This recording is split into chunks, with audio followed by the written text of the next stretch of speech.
So with the DNC in full swing, we want to welcome in somebody who knows a thing or two about politics. Now, be former Arizona Governor Brewer. Good to see you, Governor. It's great to be here with you, Troy. I love your stat, 24-0 in elections. You never lost a race. Winner! All right, so let's talk about this race right now, the presidential race. Oh. Have you ever seen anything as eventful as the last, say, month and a half? No, right? You had the debate, you had the assassination attempt, and then you had a sitting president last night basically standing aside to let Kamala Harris in. Thoughts? Absolute chaos. It's just amazing. It's going to go down in the history books of chaos as far as elections go. I think they probably did the right thing. I don't think that President Biden was doing well enough to see his term out for 4 years.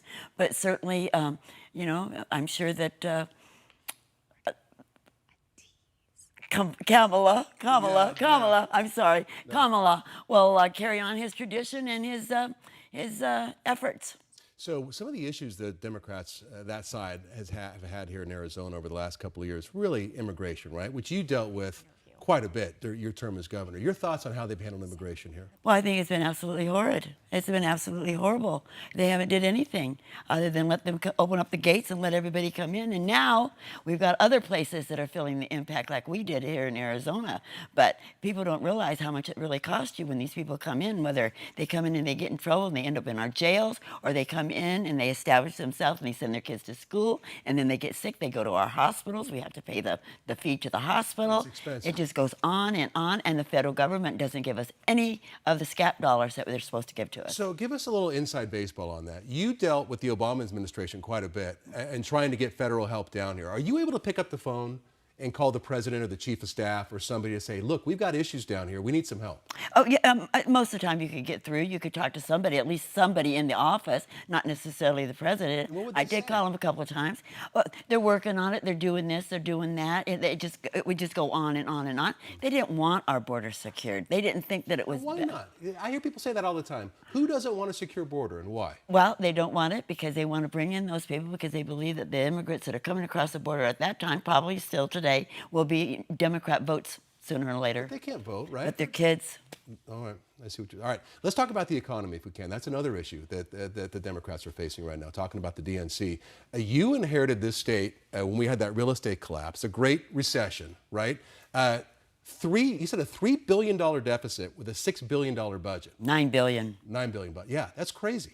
Yes, it was absolutely outrageous, and I knew it was going to be bad when I went up there because I knew what the legislature and Governor Napolitano, they were spending like drunken sailors, if you will, and I even had gone down as Secretary of State and spoke to the legislature and to my colleagues down there and said, what are you doing, what are you doing? But they were just going and going and going. Then we had the crash, and then I inherited the mess and had to get us out of it. It was really hard. I never voted for a tax increase in my life when I was in the legislature, and I said I wouldn't do it again.